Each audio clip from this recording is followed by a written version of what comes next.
அனைவருக்கும் வணக்கம்மா. நம்ம இன்னைக்கு ஒரு நல்ல பதிவு தான் பார்க்க போகிறோம்.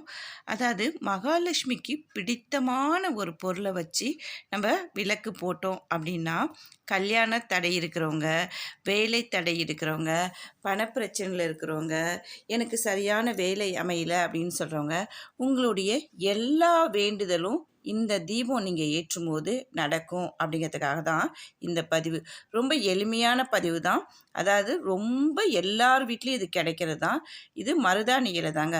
மருதாணி இலையில் வச்சு நம்ம தீபம் ஏற்றணும் அப்படின்னு சொன்னோம்னா, நம்ம வீட்டில் எந்த பிரச்சனை இருந்தாலும் அது உடனே சரியாகும் அப்படிங்கிறதுக்காக தான். இந்த தீபத்தை நீங்கள் தினந்தோறும் ஏற்றிட்டு வரும்போது உங்கள் வீட்டில் இருக்க எல்லா பிரச்சனையும், பணப்பிரச்சனை, நகை பிரச்சனை, வேலை பிரச்சனை எல்லாமே தீந்துரும் அப்படிங்கிறது பெரிய நம்பிக்கையோடு செய்யுங்க. அது எல்லோருக்கும் நல்ல பலனை கொடுக்கும் அப்படிங்கிறதுக்காக தான் இந்த பதிவு உங்களுக்கு.